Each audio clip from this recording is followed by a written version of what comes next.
Oula, oula, là, pa, pa, pa, pa, pa. Un joli corps. Un corps de mannequin. Gilles. Oui. Elle avait un corps très fin, un joli corps, un corps de mannequin et de grands yeux très langoureux. Tiens, donne-moi un peu de champagne. Tu sais que j'ai cette chanson dans la tête depuis une semaine. Également. C'est terrible, hein, j'arrive pas à m'en débarrasser. Je l'ai redonné à tous les clients au travail. Oh là là. Tu la connais, Carlos? Non, je la connais pas. Elle avait un corps très fin, un joli corps, un corps de mannequin et de grands yeux très langoureux. Oui, mais elle était bête à manger du foin. Ah, tout le monde en parle, on lui a dédié l'émission. Ah oui. Voilà, Tiki Olgado.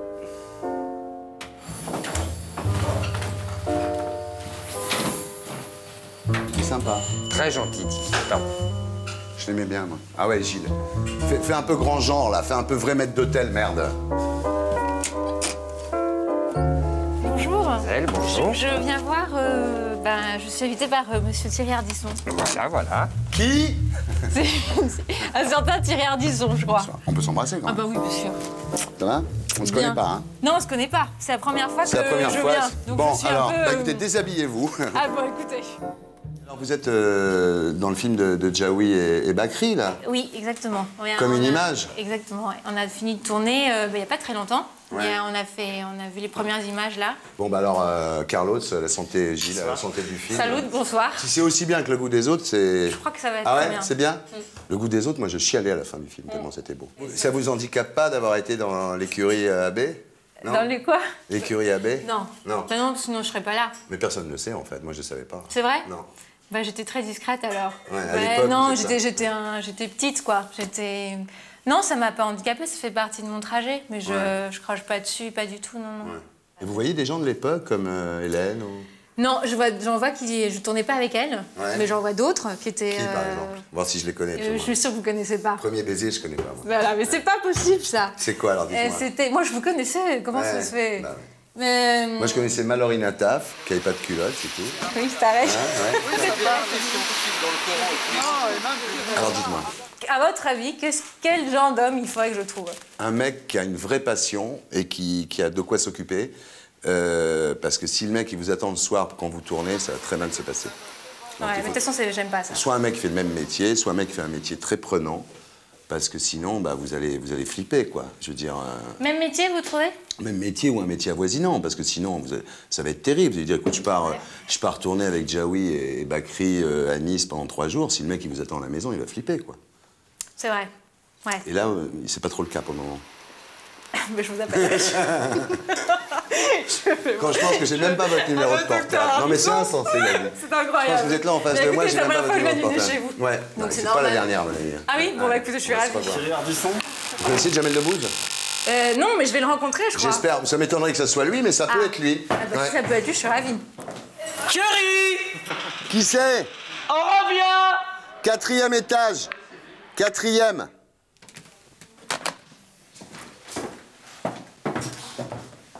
C'est pas indiscret que vous faites cuire? Le dîner, là? Ah, mais c'est un dîner délire. Ah! Salut, ça va? Bonsoir Thierry. Oh, pardon. Excusez-moi, je vous embrasse. Très bien. Bonsoir. Très heureux. Va. Vous êtes Slimane Zeguidou, alors? Oui. Enchanté. Je vous ai embrassé, mais là, je vous salue très respectueusement. Parce que Kader m'a parlé de vous beaucoup et il m'a dit... j'ai vu votre bouquin sur la Mecque, là, et tout ça, c'est bien. T'es allé à la Mecque, toi? Ah, j'ai fait l'Armara, ouais. T'es allé, toi? Ouais. Et alors? Avec toute ma famille. Et le mec, il connaît. C'est sympa. T'as chopé un peu ou... C'est sur la vie quotidienne à la Mecque, justement. Bon, on se met à la cuisine? Ça t'a presque rendu musulman, hein, la Mecque. Mais j'étais, justement, je suis revenu beaucoup plus musulman que je l'étais. Eh ouais. Ça a duré 15 jours. Ah oui. Non, je te présente Virginie Desarnaud. Je sais, le nom est un peu compliqué, Kader, mais... Ouais. Kader Aoun. Bonjour. Slimane Zeguidour. Bonjour. Salut Virginie. Bonjour. Ça va, Virginie? Ça va très bien. Là, Et Virginie toi? va bien, ouais. Dis donc, elle joue dans le film de Bakri et Jaoui, là. Oh! Comme une image. C'est vrai? Ouais. Ça t'a plu? Ah oui, ça m'a beaucoup plu. Jamel a fait le casting. J'ai failli faire le film. C'est vrai? Quel rôle? À une cacahuète près. Désirez-vous? Je bois pas Non, d'alcool. mais je dirais juste, celle qui réalisait les autres. Et... Alors, j'ai du coca, j'ai du tonic du Perrier. un jus de fruits, vous avez? Jus de fruits. Ah ouais, là, no alcool, là. Et Slimane, vous buvez de l'alcool, vous? Ça m'arrive. Aïe, aïe, aïe, aïe, aïe, aïe. Mais pour des occasions exceptionnelles ou... Ben, le vin est promis au paradis quand même pour les élus, pour les bons croyants. Voilà, il prend de l'avance. Parfois, on peut Il anticiper. a la version cool, lui.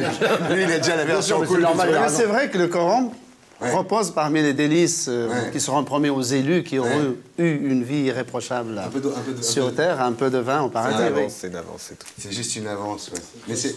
Vous savez Il y a dans la tradition musulmane tout un courant de la poésie qui est un éloge au vin, qu'on appelle éloge du vin.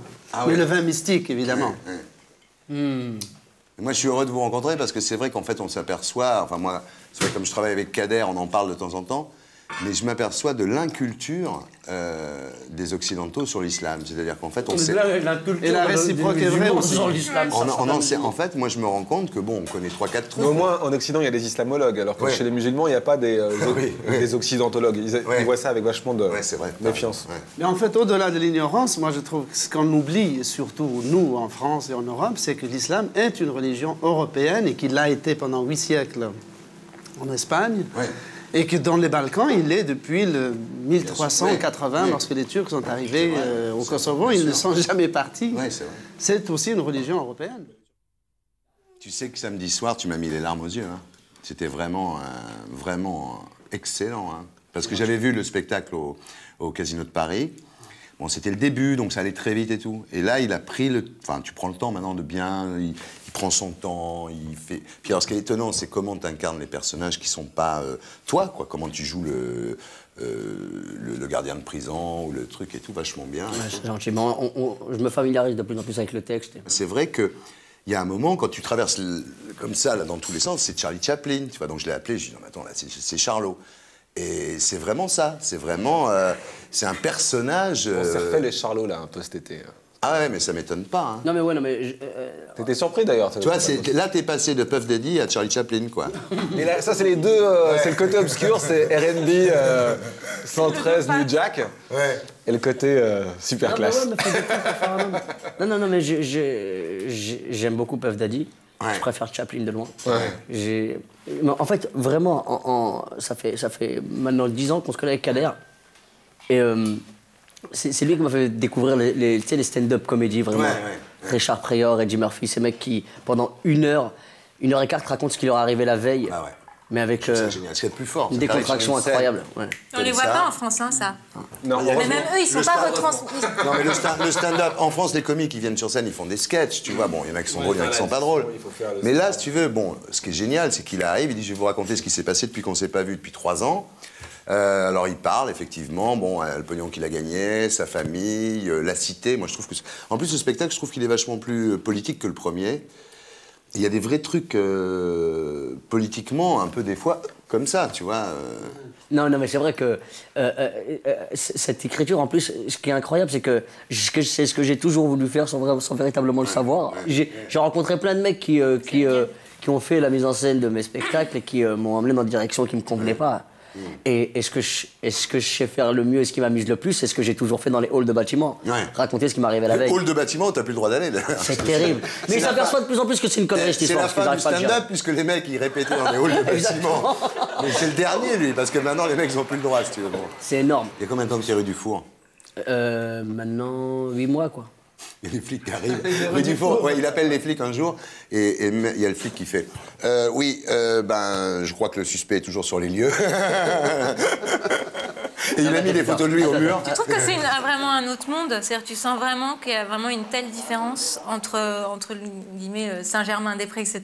et l'image qu'on a de la banlieue? Il y a plus de différence entre le 7e arrondissement et 20 km, à 20 km dans le nord-est de la Seine-Saint-Denis qu'entre le 7e arrondissement et Greenwich Village. Je te jure, tu vas dans les quartiers bourgeois de New York, quartiers bourgeois de Paris, c'est vraiment la même chose, quoi. Oui. Ça, Les je mêmes suis occupations, les mêmes habits, Ça, je suis tu vois, d'accord. tu écoutes la même Pareil. musique. Et Kader, il habite toujours à Bobigny. Moi, ça m'avait marqué. Kader, il est resté. Et moi, par exemple, à Sciences Po, je connaissais des gens qui étaient allés c'est Georges Sampoun et Pierre voyager dans le monde entier, mais qui n'étaient jamais venus en 93. Et moi, Il y a vraiment une Mais c'est là, différence. c'est fou comment on dit. Et moi, c'est en allant faire des matchs d'impro à Marc-en-Barœul, à Nantes, que je me suis aperçu que ça se passait bizarrement en dehors de mon quartier. Parce que les gens vivaient mais c'est normalement. ça qui est fou. Et c'est en allant à droite à gauche que j'ai commencé à avoir du recul sur mon quartier, c'est pas possible. Il paraît qu'on bouffe vachement bien chez Thierry. Oui, mais écoute, c'est le type de grand défaut. Ah oui? Ouais. Allez, c'est la classe, qu'est-ce que tu veux.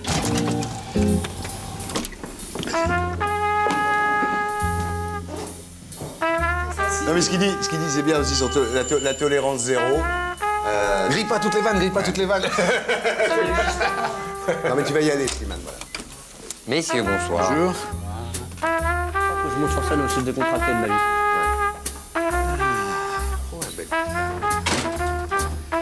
Merci. Comment ça va? Salut Thierry. Salut Pierre. Ça va bien? Bonsoir. Thierry, ça va? Très heureux de vous revoir. Bon, on va passer à table, je vais les chercher parce que là, dans la cuisine, on n'aura jamais D'accord, Jacques. comme tu veux. Ouais, bah viens, non mais viens, Pierre, viens, de toute façon. Viens, Georges. Oh putain. Là, le trompe pas, les enfants. Il est là, on gère l'escure. Le boss. Bonjour. On dirait les patrons de la mafia. Ça va bien? Père, Bah attends, Gilles. Attends, Gilles. Oui, Il est où celui-là? Gilles. oui, j'arrive. Tiens, on va les asseoir, on va trouver. Tiens. On dirait les boss de la mafia. Ça te dérange si je pousse un peu la fenêtre? Non, c'est moi qui ai toujours chaud, ma chérie. Mais tu verras, on s'habituera. Là, on fait un test ce soir, savoir si on peut vivre ensemble ici. C'est un peu.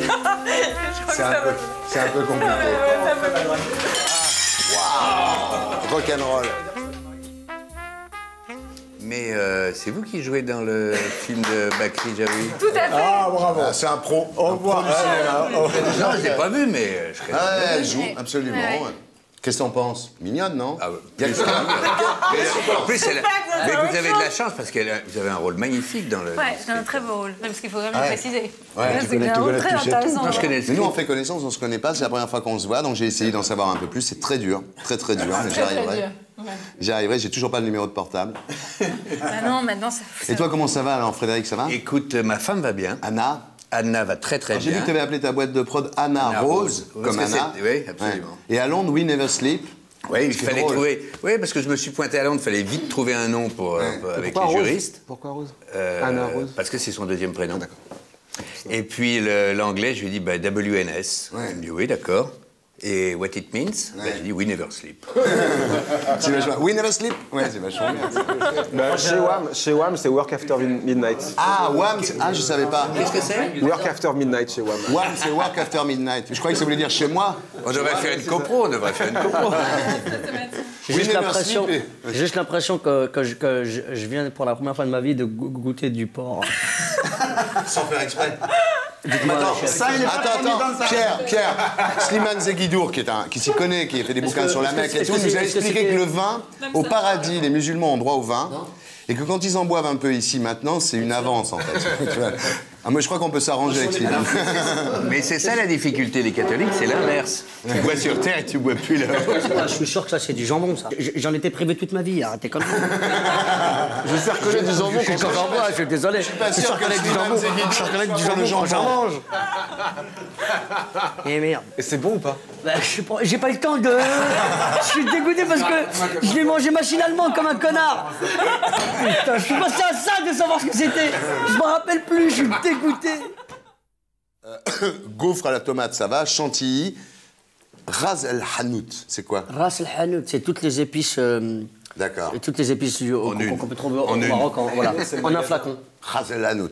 Bon. Palombroti, jus à l'ananas, tagliatelle au chocolat. Le mec, il a vraiment pété. En dessert ou en... Non, en plat. Tagliatelle au chocolat. Ah oui, oui. Et après, tarte aux céleri branche et sorbet de poivron. T'as aucune influence sur le menu, toi. Je te garantis que non. Au Mexique, on fait des plats au chocolat au Mexique. Ah, au Mexique, dit Georges, on fait des plats au chocolat. Chocolat dans la cuisine. Ah bon? Au Mexique? Ah bon, bah tu vois, Au finalement. Mexique, on alors. utilise le chocolat dans la cuisine. Ouais, Ouais. Donc pourquoi pas ici? Est-ce que c'est en référence à mon spectacle ou pas du tout? tout à fait. Je suis très touché. Mais attends, tu sais que ce Guy Martin est un mec bien. Hein, Bah oui, mais je vois ça. 100% de bouse, 100% de délire. Ça et fait tout. vraiment plaisir. Voilà. Excusez-moi. C'est pour toi. C'est pour toi. Bon, on va passer de l'autre côté là. Gilles, tu nous apportes à boire? Chantilly à Ras el Bon, alors, Hanout. Virginie, Oui, Thierry. on se connaissait pas. C'est des fois ça commence comme ça. Hein. Ben oui. On sait pas, tout est possible. Le truc qui s'est inversé, tout ça, c'était un signe. Hein. Ah ouais, le verre cassé. Moi, je vous dis, attention. Le verre cassé, elle dit que c'est un Thierry, signe. ça veut dire quelque chose. Mais je vais quand même mettre mon sac là-bas. Mets ton sac là, ouais. Thierry, Oui. Bon, ça te dérange pas que j'ai un pote qui passe pour le dessert? Pas de problème, il passe quand il veut, là, de toute façon. Tu veux dormir là, tu peux. Oh putain, t'as ramené du Barry, t'as au moins un petit Barry White. Non, j'ai des trucs, j'ai un truc pour Pierre, là, j'ai un truc pour l'escure, là, que je lui ferai voir après, là. Bon alors, Virginie, bon, elle est là. Jamel, t'es là. Georges, vous êtes là. Georges, vous êtes Salut. là. Pardon. Raoul. Slimane, ici. Elena, elle va arriver, on s'en fout. Pierre Lescure ici. Kader, Moi, je suis là. J'ai pas encore vu le spectacle, mais je n'entends que du bien. Tu sais de qui il en a entendu bien? elle est où Virginie, Gilles? Il n'est pas très objectif, Pierre. Hein? C'est très sympa chez toi. Je me suis permis un peu de repérer tout ça. Elle va se plaire, je crois qu'elle va se plaire ici. Tiens, les toilettes sont tout. Ah, les toilettes, viens avec moi. Hein, Django était prévu ou pas? Ouais, Django, ouais. mais Django, voilà, il devait c'est là. venir, mais tu sais quoi? Impossible de mettre la main sur ce mec. Hein? On s'est rencontrés à On Neuilly. s'en rencontre là-bas. Exact, on s'en Qui rencontre vous? là-bas. Ah oui, vous deux? il est venu t'apporter un court-métrage. Ouais. Et t'as dit, j'aime pas ses cheveux, c'est ça? Non, l'histoire il a bien aimé les... Pas ses cheveux. Non, j'avais les cheveux courts. Oui, sans problème, je ferai ton court-métrage. Rendez-vous Rendez-vous métro 14 Belleville. juillet. Métro Belleville le 14 juillet. J'étais tout à seul au minuit. métro Belleville, entre les Chinois qui m'envoyaient des pétards. Non, J'avais la rage. J'avais d'autres trucs à faire, beaucoup moins importants. Mais bon, tu sais qu'il comprendrait. Je voulais le tuer. Ah ouais. Et c'est Nicolas Plisson qui m'en a empêché. Mais c'était un moment où j'avais vraiment la grosse tête. Ouais. C'était au tout début. Avant qu'il fasse de la télé. Avant que je fasse de la télé, quoi. C'était là où le maximum. Vraiment, mon ego était à son. Bah non, t'avais pas la grossette, t'avais un petit agenda, c'est tout. Mais il était venu en me proposant un vrai truc à faire intéressant que j'ai pas vu. J'étais trop préoccupé à faire autre chose, je te dis. Et après, comment vous êtes retrouvés? C'est Plisson, alors? En fait, ouais. Merci, Gilles. Plisson m'avait déjà embauché à Canal+. À Canal+, et Jamel commençait ses chroniques. Donc on s'est croisés à Canal+. J'avais envie de l'étrangler, mais je l'ai pas fait. Et après, il y a eu H, quoi, c'est ça? Après, il y a eu H, c'est ça, non? Après, il y a eu H. Et moi, je t'ai rencontré dans les couloirs d'AB. Ah oui, Parce que moi- ça tournait chez AB avec tous Moi, les portraits j'étais à des AB les garçons. et eux tournaient à H. T'as tourné Et quoi oui, chez j'ai AB? tourné tous les matins de ces cases. Mais qu'est-ce que tu faisais chez AB? Bah, je faisais un sitcom qui était là-bas. Laquelle? C'était Premier baiser. Ah, Que Thierry ne Justine. connaît pas. Exactement, bravo. Et celle qui parlait super aigu, là. Exactement. Eh ben, t'étais qui, toi, Et donc, je te là-dedans? voyais tout le temps. C'est pas Mais vrai. bien sûr. Et une tête à claque chaque fois. Et voilà, bref. T'étais qui là-dedans? J'étais Virginie. J'étais moi. J'étais Non, mais moi, t'étais ça là, doit qui être par moi. rapport à Justine, une copine? Ouais. Putain, vous êtes hyper branchés, je suis impressionnée. D'accord. Ah, ça c'est... À mon avis, c'est Léna, ça. En même temps, c'est un vrai parcours. Demande qui c'est. AB. parce que- Oui. Bonsoir. Oui, mademoiselle, 4e étage. C'est bien ça, ouais. Non, mais tu sais pourquoi? Parce que j'ai invité Elena parce qu'elle s'appelle Lénina. Non. Et elle a vécu le communisme. Et comme vous avez été communiste et toi, ton père a été, je me disais que la confrontation était intéressante. Quel âge elle a? Tout le monde ne peut pas. Elle a 29 ans, 30 ans. Ou alors, Ouais, une trentaine d'années. elle a vécu le souvenir du communisme. Non, je vais te dire l'histoire. Elle a vécu en Sibérie. Ses parents étaient chercheurs dans la cité des savants. Mais j'ai entendu ça. Voilà. Ouais, tout à fait. Et donc, c'est une fille qui est intéressante parce qu'elle a vécu, faisait partie de l'élite de l'Union soviétique et c'était des gens qui étaient boostés, Et amphétaminisés. elle a vécu dans une ville interdite aux étrangers, comme la plupart des villes scientifiques. Il y avait 500 villes en Union soviétique interdites aux étrangers. Interdit aux étrangers, il y a une bonne partie des soviétiques eux-mêmes. Oui. Ça a été quand même effectivement. Ah là là là là, comment ça va? On se quitte plus alors? Hein? Ça me fait le plaisir. Ah, mais c'est bien, moi aussi, ça me fait très plaisir. Viens te mettre à l'aise, ma petite Elena. Comment ça va? Très très bien, merci beaucoup. Ça te va très bien, ça, je trouve. Ça, là, vraiment, on est... Ah là, c'est très russe, hein. Vous avez dit un truc génial. Vous avez dit une phrase que j'adore. C'est pas parce que le léninisme a été un échec sanglant que la société est juste. C'est formidable, hein? Parce que c'est J'adore vrai cette que phrase je de dis fou, ça, mais il s'en souvient encore. Non, non, mais j'adore cette phrase parce que c'est vrai. C'est assez ancien, ça. Oui, mais c'est toujours vrai. C'est-à-dire que c'est pas parce que ça a été un échec que la société est juste. Je trouve que c'est vachement bien parce que d'un seul coup, ça remet à l'honneur les vertus humanistes. Tu vois, c'est à la vôtre.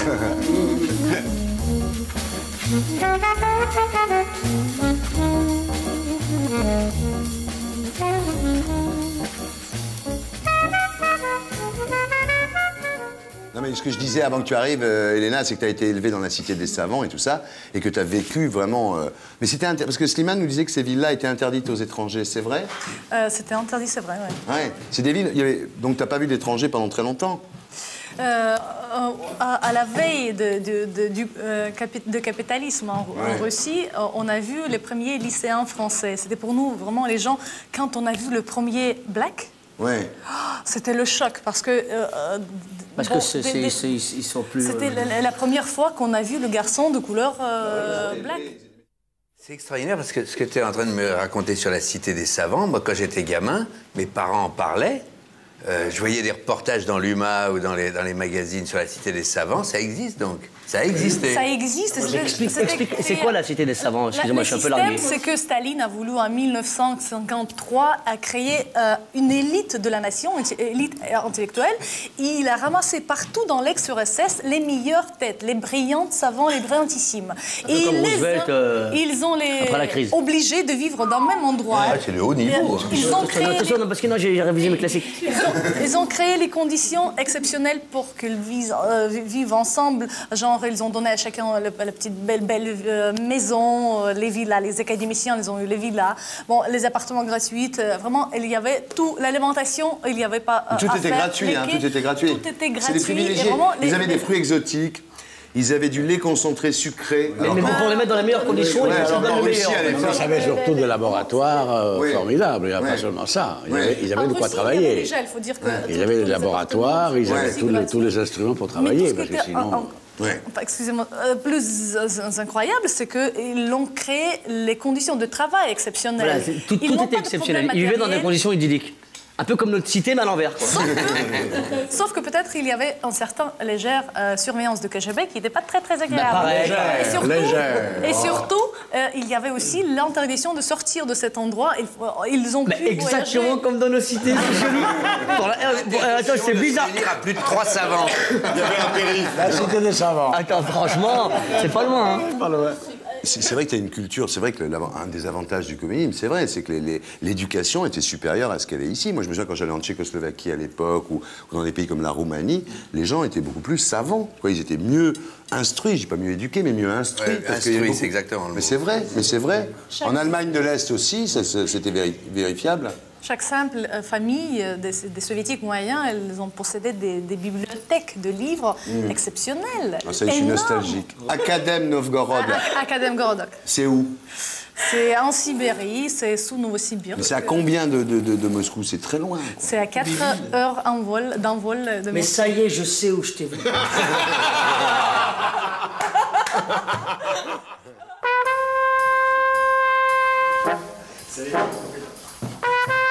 Gaufre à la tomate et chantilly aux épices marocains. Oui, là, c'est un halout. Oui, la tomate. La tomate est intégrée dans la gaufre. C'est la première fois que tu prononces cette phrase de ta vie. C'est la première fois que je dis ça. Ça fait un peu Robin des Bois comme humour. La tomate est intégrée dans la gaufre, c'est un peu Robin des Bois, quoi. Ah, c'est vraiment ras le hanout pour de vrai. Ah ouais? Ouais. Oui, la crème chantilly, elle est ras. Ouais, c'est une vraie épice qu'on peut trouver, qu'on trouve à Marrakech, un peu partout au Maroc, mais... C'est bon, hein? Très bon. Safran, du sel, du poivre, du cumin, du maïs, du skilishbir. Oui. Mais, excuse-moi, c'est... Je m'appelle Elena. Elena, parce que vraiment, moi, je suis nul en ça, mais c'est le Loft ou Star Academy que t'as fait?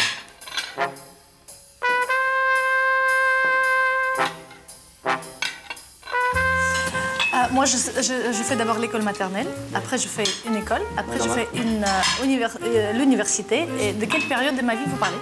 De la période télévisuelle. J'étais d'abord mannequin, après j'étais la productrice de télé, animatrice. De quelle période de ma vie télé vous parlez? Celle d'après encore. Celle dont vous êtes le moins fier, apparemment.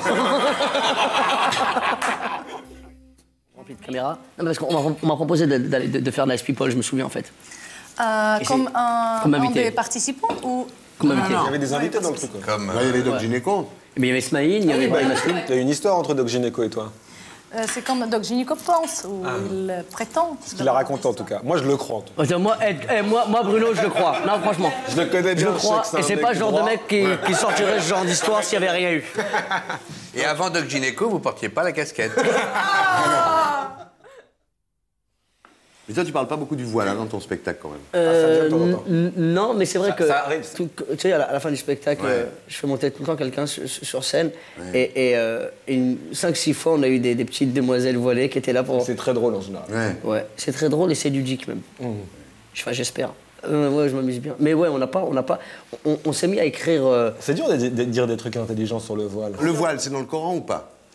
C'est très elliptique. Dans le Coran, il est dit que les femmes du prophète doivent se couvrir devant des étrangers et des inconnus. Et les nouvelles convertieuses. Et ça, dans les vieilles sociétés sémitiques, c'était un des attributs des femmes de l'aristocratie. Chez les Assyriens, déjà, les femmes notamment chez les Assyriens. Avant Mahomet, oui, mais dans Saint Paul aussi, il y a un verset là-dessus. C'était un signe, disons, d'appartenance à des classes supérieures.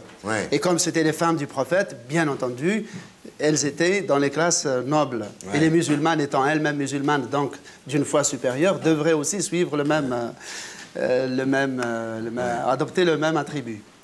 Mais il n'y a jamais eu une description de cet accoutrement du style on doit recouvrir les tempes, le nouer sous le menton. Ça, c'est pas dans le Coran, ça? Non. Non, c'est pour ça que dans chaque pays musulman, le voile a un nom différent. Et une coupe différente. Par exemple, tel qu'il est porté par Benazir Bhutto. Je trouve qu'il est un peu aristocratique. Tel qu'il est porté par Benazir Bhutto ou par une Afghane ou par Zorro. Effectivement, c'est différent. On est des musulmans pas sérieux. Non, pour revenir à cette histoire de voile, pourquoi je disais que ce n'est pas un retour à la tradition. Parce que quand on regarde, par exemple, les images dramatiques des manifestations des Algériens de France en octobre 61. Donc on voit des Algériennes qui sont venues de la campagne, du bled, du djebel, illettrés, analphabètes, qui habitent dans des bidonvilles de Nanterre. Mais quand elles descendent manifester à Paris, elles ont des jupes courtes, elles sont habillées un peu style Sheila dans Salut les copains. Elles ont les cheveux au vent, etc. Et ce sont leurs petites filles, qui aujourd'hui portent le foulard. Donc ce foulard n'est pas un retour à la tradition. C'est vraiment un produit de leur modernité. Tu as raison, parce que... J'ai l'impression qu'elles expriment un double refus, et vis-à-vis de leur famille, et vis-à-vis de la société. En Iran, les modérés, c'est les vieux, vraiment. Enfin, l'islam dur est pratiqué par les jeunes, quoi. C'est vraiment un mouvement de plus en plus radical. Parce que c'est un phénomène de la modernité. C'est pas le retour de la tradition, c'est une création, c'est une réaction à la modernité. Une réaction pathologique, exagérée à la modernité. C'est une vraie question, d'ailleurs, de savoir... Vous, je sais ce que vous pensez, on en a parlé, Georges, vous dites, vous, que finalement, la différence entre le stalinisme, je dis pas le communisme, parce que le communisme, c'est encore une belle idée, mais le stalinisme et le nazisme, la différence, c'est que dans le stalinisme, il n'y a jamais eu de chambre à gaz. C'est pas la seule différence. En même temps, et puis les déçus du communisme, c'est pas les mêmes que les déçus du nazisme. Hein. C'est vrai. C'est pas là. Est-ce que vous inviteriez un ancien nazi? Non. Bon. On est plusieurs communistes ici. Oui. Mais ça part d'une idée sympa, communiste, au départ. Ah, non, mais l'ambition est bien. Je veux dire que c'est vrai que la différence est une différence. Bon, on peut faire des différences de toutes sortes. C'est comparable sur le plan du parti unique, sur le plan de l'idéologie totalitaire, sur beaucoup de plans. C'est pas comparable sur le plan des hommes. C'est pas les mêmes. Les communistes et les nazis, c'est pas les mêmes hommes. C'est des planètes différentes.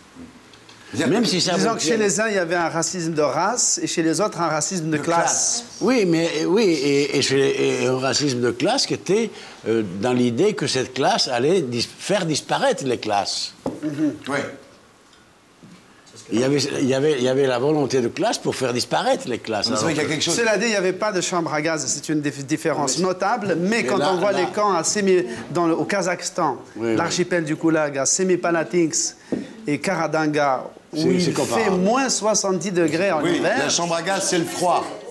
C'est la chambre froide. Mais la vraie différence, la seule vraie différence C'est incomparable, parce que tout le reste est incomparable. Ouais. Le goulag avec le système nazi, etc. Il n'y a pas de chambre à gaz, mais il y a la toundra. Il y a 1200 km de toundra. Il y a des milliers de kilomètres de toundra et on est enterré là et on est là. Il y a encore des milliers de cadavres glacés là-dedans. Bon. Ouais. La vraie différence, c'est que les bolcheviks ont vraiment détruit la société bourgeoise. Vraiment. Ouais. Et c'est pour ça que c'est difficile. C'est si difficile de reconstruire du communisme à la démocratie. Ouais. Vous pouvez m'expliquer exactement ce que c'est que le trotskisme? Le trotskisme. Ah, mais oui. Le trotskisme. Le trotskisme, ça, c'est vraiment un sujet. Parce qu'il adore les accuser, Jamel, mais c'est pas bien ce que c'est. Exactement. Moi, je suis un trotskiste, mais j'aime bien le blaze, quoi. J'aime bien le nom. Je trouve que c'est classe de dire c'est trotskiste. C'est la faute des trotskistes. Ouais, c'est de la faute, ouais. C'est souvent de la faute des trotskistes, tout ce en matière de politique. Trotsky, c'est l'internationalisme, et Staline, c'est le russisme. Le maintien du léninisme contre tout. Staline, pour les trotskistes, c'est un opportuniste. Ouais. C'est un opportuniste. Il a fait des concessions énormes, etc. Bon. Mais le trotskiste, bon, c'est les victimes de l'oppression stalinienne et tout. Cela dit... je ne garantis pas, je ne suis pas sûr qu'au pouvoir, ils auraient fait... Ouais. Ils auraient eu beaucoup plus de panache, mais je ne sais pas si leur tête Tu continueras à les accuser toute manière. Ça, c'est des trotskistes. C'est à cause des trotskistes. Tout ça, c'est à cause des trotskistes. Non, écoute. Là, soyons sérieux. En 1939, Trotsky, qui est un type intelligent, qui est un type doué, qui est un grand romancier de la Révolution, écrit un livre qui s'appelle « En défense du marxisme », en anglais. Et ce livre est pour défendre le pacte soviétique et l'occupation par Staline de la Pologne. Ah ouais, Trotsky. Oui. Trotsky. Ah, ça, je savais pas. Parce que personne ne le sait. Non. Moi, c'est pas les trotskistes qui vont t'expliquer ça. Non, ça c'est sûr. Ils disent qu'ils étaient contre le côté dictatorial. Que finalement, malgré toutes les dégénérescences, l'État ouvrier, même dégénéré russe, occupant la Pologne, c'était un progrès. Alors, commençons à discuter à partir de là. Dans ce cas-là, moi... Non, ce que vous voulez dire... Non, j'arrête. Georges, ce que vous voulez dire... C'est pas très grave. Non, c'est pas très grave, mais... Ça n'a pas beaucoup d'influence sur le cours de l'histoire d'aujourd'hui. Bien évidemment, monsieur Jamel. C'est de l'archéologie. Jamel, c'est de l'archéologie. Mais rendons à César ce qui appartient à César. Il y a un truc que tu sais pas, c'est que c'est votre grand-père a été le dernier Premier ministre d'Alphonse XIII, non? Ah bon? Ah ouais? Oui. Alphonse XIII? Le roi. Son grand-père. Et lui, vous avez été ministre de la Culture. De Felipe González, oui. Sous Jean-Charles Ier, sous Juan Carlos. Oui, voilà. Donc ça veut dire... Ça, c'est grand, ça. Jean-Charles. Jamais j'avais pensé à ça. Jean-Charles Ier. C'est Jean-Charles. Oui, c'est Jean-Charles. Mais c'est mon Jean-Charles. Alors là, je ne sais pas si je vais beaucoup aimer Jean-Charles. Et c'est vrai que vous, bizarrement, après, vous êtes retrouvé finalement ministre du roi également. Mais oui. Et la première fois que l'on s'est vu, le roi et moi, je lui ai dit sire, parce que seigneur, parce que c'est la meilleure, on parlait en majesté. Sire, mon grand-père a travaillé pour votre grand-père, c'est normal que nous travaillions ensemble. Et il a rigolé beaucoup parce que c'est un type formidable. Il a beaucoup ri et voilà. On est tombés dans les bras l'un de l'autre. Et vous êtes d'accord au moins sur un point, c'est que cette incroyable transition, après des années de dictature, ce pays qui passe immédiatement à la démocratie, ça ne serait pas passé aussi bien sans le roi. Sans arbitre. Et le roi sans ce roi-là. Le roi était décisif. Ah oui. La République est une meilleure solution que la monarchie héréditaire, du point de vue historique. Je m'excuse. Mais c'est son côté provocateur. En Espagne, après Franco, pour qu'il y ait à la fois continuité et rupture, la meilleure façon de gérer la Respublica, qui veut dire la République, c'est-à-dire la chose publique, c'était la monarchie. Ouais. C'est aussi simple que ça. La meilleure. Après Franco, moi, j'avais envie de me faire réfléchi. J'avais envie de me faire naturaliser espagnol pour avoir un roi, moi. Parce qu'en France, j'en aurais jamais. Donc je me suis dit, bon, je peux me faire naturaliser marocain, anglais, deviens marocain. Marocain. J'aimerais bien être marocain, moi. Tahar, on t'appellerait. Tahar, redescend. Mais c'est ça que j'aime bien. Mais toi, alors, ce qui est marrant, c'est que toi, ton père était communiste et ta mère et ça. Et toi, t'as choisi l'Amérique, le rock'n'roll, quoi. C'est-à-dire qu'à un moment, t'as trahi la cause, quand même. Oui, mais tu sais, c'était une famille qui aimait bien... Ça a commencé par la musique, hein. Donc, comme la famille aimait bien... Mon oncle, il a dessiné le portrait de Staline, le jour où il est mort. Ouais. Il l'a mis au balcon. Il l'a mis au balcon. Donc, déjà... Mais ça l'empêchait pas de m'emmener voir Little Richard. Donc, ah oui, d'accord. Ah oui, d'accord. Il y avait déjà des... Il y avait déjà, quand même... Ouais. Et ton oncle, c'était son vrai nom, Pierre, enfin, Delescure, ou c'était un nom? Ça, c'était mon grand-père. Il s'appelait Delescure? Oui. Il avait repris une particule qui avait été supprimée par la famille du temps de Victor Hugo. En fait, tu es noble. En fait, tu t'appelles Pierre Delescure. Ah, si, arrête tes conneries. Arrête tes conneries. Arrête tes conneries. Tu t'appelles Pierre Delescure. Absolument, absolument. Ah, bah oui. Et mon grand-père a fait la première critique en France d'un bouquin de Georges. Livre de moi la première critique dans les lettres françaises. La première critique d'un livre, je ne sais pas si c'était Le Grand Voyage. Oui, Le Grand Voyage. Ça a été fait par François Delescure. Pierre Delescure. Ah ouais. Qui était ton papa? Mon grand-père. Ah, ton grand-père. Son grand-père. Et dans le journal, qui s'appelle L'Humanité Dimanche, ou chose comme ça. C'était L'Humanité Dimanche, ou chose comme ça. Les lettres françaises. Hein? Les lettres françaises. Le truc d'Aragon. Pendant 15 ans à peu près, ou 20 ans, personne n'a parlé de l'extermination des Juifs. En France, hein. Ouais, on parle de la sais, France. oui. Personne. Ouais, Hein? Après la guerre, moi Vous j'étais là. souvenez, personne. On n'en parlait pas, on pouvait pas dire. Même on disait même pas machin est juif ou machin est pas juif. On n'en parlait pas. On n'a pas publié un témoignage. Ouais. On n'a pas parlé. Les Juifs, c'était bon. D'ailleurs, De Gaulle, dans ses Les discours Juifs de voulaient pas en guerre, parler, d'ailleurs. et dans ces moments de guerre, il ne dit pas un mot des Juifs. Bon, c'était comme ça. Et la communauté juive a commencé à parler de son histoire quand? À la guerre des 6 jours. Voilà. Brusquement, ils sont autorisés à être victimes parce qu'ils avaient été vainqueurs. Maintenant, tout est choix. Oui. Alors je passe mon temps à dire non, écoutez, il faut différencier. Il y a la déportation et il y a la Shoah. C'est ignoble pour les uns et pour les autres de tout mélanger. Parce que momentanément, je reçois des lettres me disant « Venez nous parler de la Shoah ». Alors je leur écris « Non, pas de la Shoah ». Je ne peux pas parler de la Shoah, c'est indécent. Je ne connais pas l'expérience de la Shoah. Oui. Je peux vous parler de la déportation des politiques, Vous avez été dans un camp des de résistants, des concentration, mais vous politiques. n'avez pas été exterminé. Mais alors, Là, pour des raisons... Georges, est-ce que vous connaissez cette phrase de Aimé Césaire, qui est un grand poète français antillais? Et algérien. Il donne... C'est vrai? Il dit que une certaine propension dans certains milieux européens à hypostasier l'Holocauste, à en faire un événement un peu métaphysique hors de l'histoire, vient du fait, et je le cite, il dit « C'est parce que, pour la première fois dans l'histoire, des Européens infligent et appliquent à d'autres Européens sur le territoire de l'Europe, des traitements qui étaient jusqu'ici réservés aux nègres et aux métèques en dehors de l'Europe. C'est le fait que des Européens aient massacré des Européens de la même façon qu'ils massacraient les Noirs. Il dit le non-dit de cette affaire, c'est cela. Pierre, le marxisme est une grille d'analyse formidable de la société. Je dis moi personnellement, tout ce qui est analyse de la société. Plus valable qu'à l'époque de Marx. Mais moi j'aime beaucoup Marx quand il analyse. C'est une grille critique. Là où je suis plus inquiet, c'est quand ça construit. Quand il pronostique, il est désastreux. Mais là, quand Marx il finalise la société qui n'a pas vieilli, je veux dire, les classes sociales, ça existe, la lutte des classes, ça existe toujours, même si on n'en parle plus. La lutte des classes, ça existe toujours, bien entendu. Simplement, c'est vrai qu'après, quand il construit quelque chose là-dessus, c'est un peu moins. Enfin, surtout ce qu'on fait Lénine, Staline et tout ça. Mais au départ, Marx est toujours vivant. Hein. Le marxisme, c'est une idéologie qui est toujours vivante. C'est son... À condition d'arracher le marxisme au marxiste-léniniste, ça va très bien. Tout à fait. Voilà. Je suis très heureux. Mais il a dit tout ce que je sais, c'est que je ne suis pas marxiste. Hein. Ouais. Ah oui. Il a écrit ça. Hein. Oui, il a dit. Tout ce que je sais, c'est que je suis pas Marx a dit une fois, en tout cas, moi, je ne suis pas marxiste. Ouais. C'est qu'un jour, j'ai assisté à un déjeuner où il y avait François Mitterrand, sa femme, puis quelques amis à lui, les Hanin, les Lang, tout ça. Puis à un moment, Mitterrand parlait pas beaucoup, puis il prend la parole quand même. Il dit mais on comprend pas Marx si on ne connaît pas l'extraction extrêmement bourgeoise de sa femme. Et d'ailleurs, l'éducation très bourgeoise qu'ont suivi ses enfants, etc., etc. On ne comprend pas si on ne sait pas l'influence de sa femme. Et à ce moment-là, on entend Daniel Mitterrand, moi je passais par hasard, je n'étais pas venu souvent, qui dit eh ben, on ne pourra pas en dire autant de moi. À ce moment-là, il y a eu un blanc. Et comme elle l'avait dit sur un ton quand même assez lourd, Lang a dit « Oh, Daniel !» Et Mitterrand a dit eh ben, « Servez-nous donc le café. » Attention, alors là, Jamel, attention. Tarte au céleri branche, sorbet de poivron. Laisse-moi appeler mes copains, putain, qui goûtent ça au moins une fois dans leur vie. Je peux appeler Rachid Ouldali et Julien Chauvard ou pas? Appelle qui tu veux. Tu regardes la télévision encore? Ouais, pas mal. Qu'est-ce que tu regardes?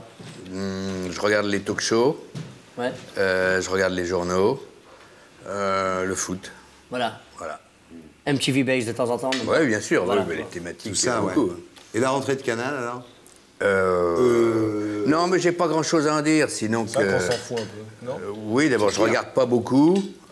J'ai envie que ça s'en sorte, donc je me dis, bon, bah, c'est une année de transition. Ouais, ça fait longtemps qu'on dit que c'est une année de transition. Ouais, monsieur.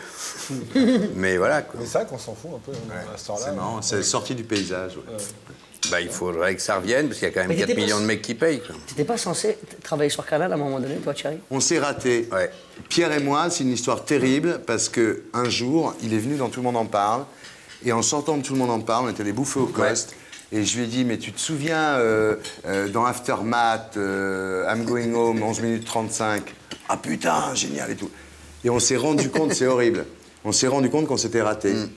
Et en fait, on s'est rendu compte qu'on avait la même culture, les mêmes trucs et tout. Ah, Et c'est qu'on terrible. avait- Comme une histoire d'amour qu'on Comme aurait une histoire pu d'amour, cartonner, exactement. finalement. Mais et c'est vrai, hein, Pierre. C'est Et, terrible, ce hein. soir-là, Mais c'est vrai. non, voilà, ce soir-là, absolument. Ce soir-là, Ça m'a fait la même chose avec Adrien Carambeu. Ouais, ce soir-là au Cost, on s'est rendu compte avec Ouais. Pierre Lescure qu'en fait, on avait plein de trucs à se dire, plein de points communs, plein de choses à partager. mignon. Mais je continue, hein. Et on Moi, je n'avait jamais, regarde, on avait Tout le monde jamais en bossé parle. ensemble, parce qu'à chaque fois que je devais y aller, il me voulait pas. Chaque fois que je voulais y aller, il T'avais me pas voulait une pas. super réputation Ça- aussi, hein, à Ouais. cause de tes histoires de roi d'Espagne et Je tout pense ça. que De Greff, le fait que je sois monarchiste, parce qu'il pense que tous les monarchistes sont maurassiens, donc c'est sûr que ça n'a pas dû m'aider. Mais c'est vrai que non, c'est dommage, parce que c'est clair que moi j'aurais pu... c'est dommage pour tout le monde. Pour tout le monde. Il est né à Bobigny, il fit Sciences Po, et maintenant c'est une star, et il vit toujours avec sa mère. J'ai pas retenu ça. C'est énorme. La classe, non? Il est resté à Bobigny avec sa mère, alors que l'autre, il est maintenant... Moi, j'ai rien à foutre, moi. Oui, c'est une star, Je suis un c'est arriviste. autre chose. Non, moi, vraiment, j'en ai marre de... Et quelle voiture vous utilisez, je pense? Une Ferrari. Moi, j'en ai plusieurs à mon actif. Hein. Si ça peut t'intéresser, je suis preneur. Je crois qu'elle est très matérialiste. Johanna. Bah oui, c'est normal, elle a été élevée dans le matérialisme. Elle a une Dacia. Il a une Dacia. Elle avait un Jules qui avait plein de Dacia. Hein. Ah ouais? J'ai une Dacia, j'en ai plusieurs Dacia, moi. Ça, c'est Il y a dépassé. une Dacia à trappe, très belle Dacia à trappe. Comme cette maison à Marrakech qu'on a achetée, que j'ai achetée pour T'as acheté pour tes parents? ma famille. Ouais. Et voilà. Mais à part cette maison, rien n'est à mon nom, en fait. Ouais. La maison qu'on a achetée ici, c'est à mes parents. Ouais. Là-bas, c'est à la famille. Je commencerai à m'occuper de moi quand j'aurai une femme et des enfants, en fait. Ah, et alors? Alors, Ah là, pour l'instant, j'ai plein de Dacia et j'attends que ça... j'attends que ça... qu'il y ait des intéressés. Dis à Maxime, s'il te plaît. Jamel. Arrête On l'a ta gueule. présenté. Vas-y, Mec, Jamel. C'était un moment euphorique à Cannes. C'est ça, Maxime. C'est ça, Maxime de tous les jours. C'est pas vrai, arrête, putain. Et donc à Cannes, Mais tous non, les mais deux. c'est pas vrai. C'est pas pour un imbécile heureux, vraiment, non. Non, mais déjà, c'est intéressant. Sauf que c'est intéressant. Et donc Là, je trouve qu'elle est extraordinaire. On voulait la mettre dans le spectacle, par exemple, mais on l'a. Non, mais c'est vrai que depuis le succès venant, à un moment donné, il y a toutes ces filles qui sont super intéressées. Et dans un moment euphorique à Cannes... Non, l'amour de ma mère, non, je peux pas. C'est Kader qui va la dire. Hein. Je peux pas la dire, arrête, c'est plus...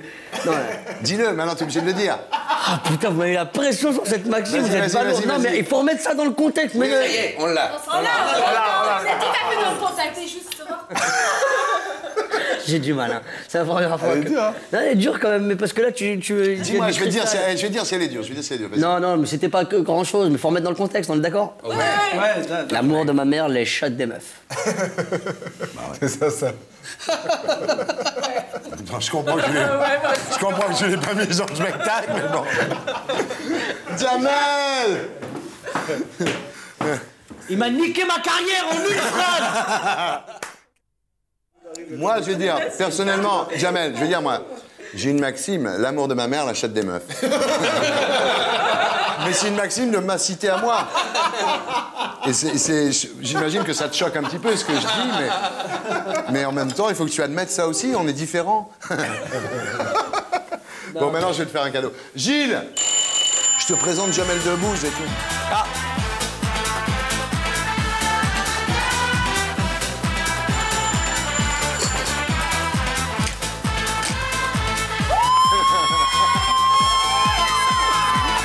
Si jamais. Ouais, ça dégénère. Oh, que je voulais. Je commence à en avoir marre. Ouais. Regarde ça, genre. Putain. Le Brésil. Viens. Salut, ça va? Ça va, mon frère?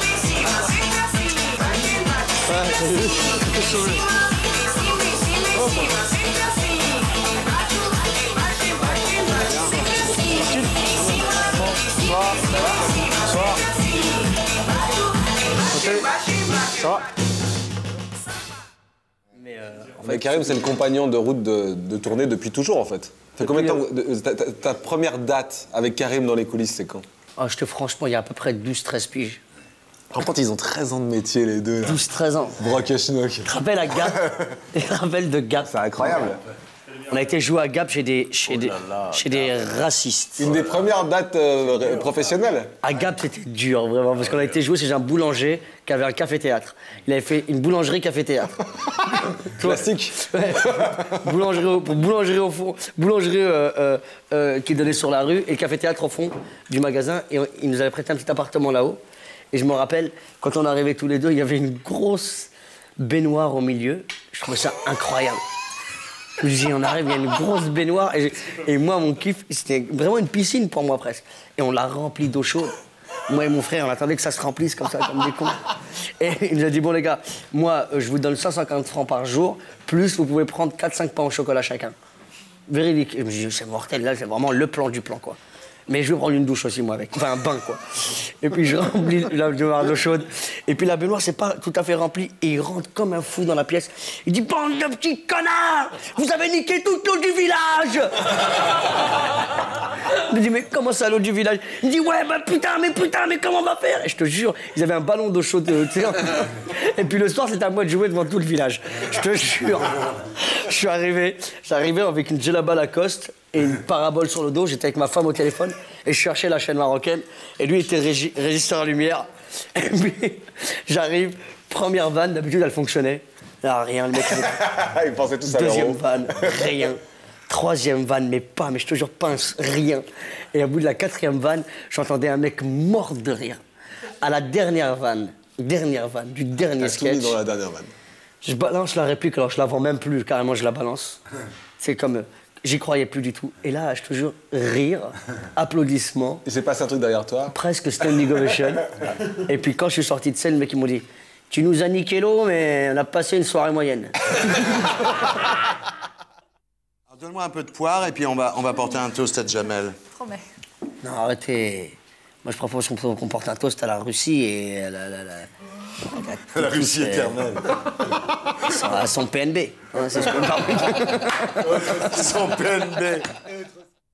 Slimane, pourquoi tu parles jamais, toi, à la télé? Ah, tiens, je ne peux pas aller m'imposer si on m'invite. Moi, je vais dire, je dis souvent ça dans l'émission, je dis souvent, on manque de musulmans modérés qui viennent s'exprimer à la télé. Parce que c'est vrai que si tu laisses parler Meka-Cola, moi j'ai laissé parler Meka-Cola. C'est atroce.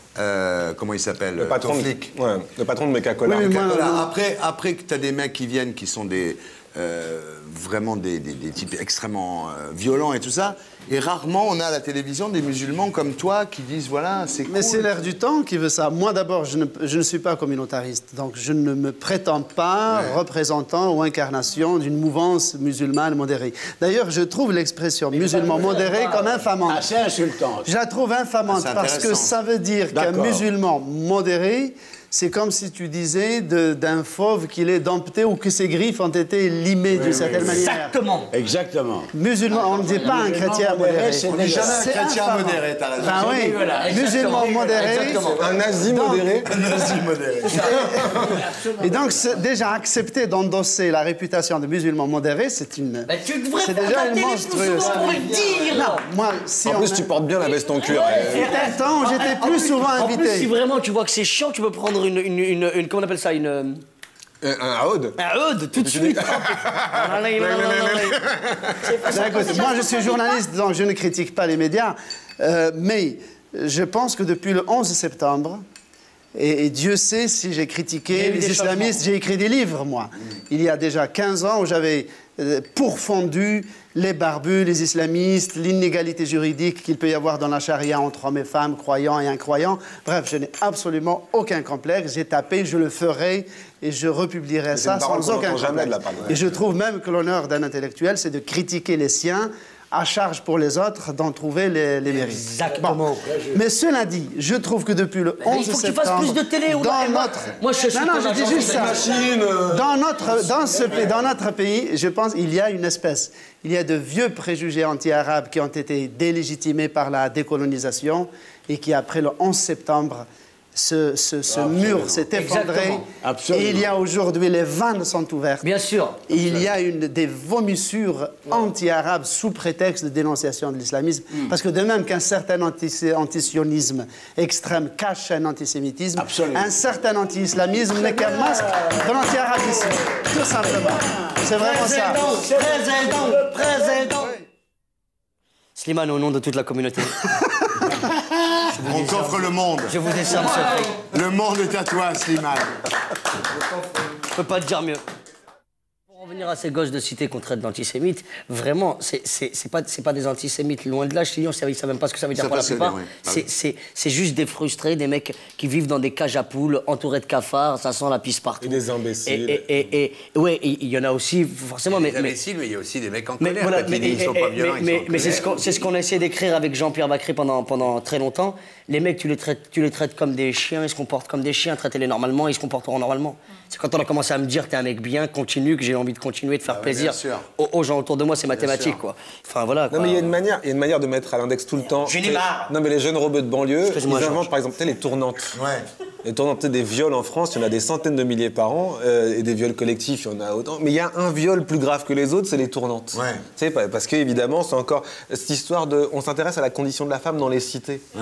On ne s'intéresse pas aux galériens des cités qui sont à 40% au chômage. Yes. Encore pour nous mettre à l'index, on s'intéresse à la montée de par exemple le voile dans l'école. Personne dit que dans les écoles françaises, les Arabes sont mis dans les mêmes classes. Exactement. Le système, il est fabriqué comme ça. Et on nous met dans les classes de cancres et des classes d'Arabes. Et après, on dit, putain, vous êtes communautaire un peu quand même. Il y a des enquêtes du CNRS. Qui montrent que les Arabes sont mis dans les mêmes classes dans les collèges et les lycées en France. Mais on ne montre pas ça. On va juste diviser pour mieux. On va juste parler du voile. Oh putain, le problème. Et les féministes, elles vont s'intéresser au problème des jeunes filles de cité, alors que c'est un problème de pauvres. Les femmes. La vraie question, tu vois, on en revient à Karl Marx. La vraie question, c'est pas les rebeux. Voilà, la vraie question, c'est pas les rebeux, les cathos ou les feuges. La vraie question, c'est les riches et les pauvres. Exactement. Et on en revient à Karl Marx. Voilà. Quand il parle d'un sujet. Donc c'était un dîner marxiste. Attends, moi aussi, je suis dans un coco. Eh, t'es moi, il y a les premières neiges, carrément. Mais quand même. Première neige de la soirée. Reste avec nous, Jamel. Oh, c'est génial, ça neige sur Paname. Il neige. Reste avec nous, Jamel. C'est extraordinaire. Oh, il neige sur Paname, je sais pas si t'as remarqué. C'est mortel. C'est bon, c'est le bon. Ici, il y a plein de Palestiniens qui veulent, plein d'Israéliens qui veulent. Viens voir la neige. C'est magnifique. Viens, regarde comme c'est beau. Kader. Virginie, là-bas. Viens, regarde comme c'est beau. Regarde. Je t'ai dit, mais moi C'est magnifique. Viens, Virginie, regarde. Regarde, il y a des mecs là-bas qui nous espionnent de là. Il neige. C'est grâce à nous. C'est grâce à nous. C'est beau, c'est magnifique. Ça va? Ouais, ça va très bien. Georges, je pourrais dire à mes potes que je te connais et que t'es mon pote. C'est sympa, non? Ah oui, très. Il m'a épaté, le Slimane. Ouais. Oh, il est bien, ce mec. C'est du miel dans les oreilles. Oh là là, qu'est-ce qu'il est bien. C'est rare, hein, je te jure. Ah, oui, il est pas assez... Il a écrit des livres et tout. Il faut voir c'est quelque chose avec lui. Hein. C'est lui qu'il faut mettre face à Sarkozy, hein. C'est pas Tariq Ramadan. Et pour être sûr de ne rien rater de Inalarditube, abonnez-vous et mettez un pouce bleu.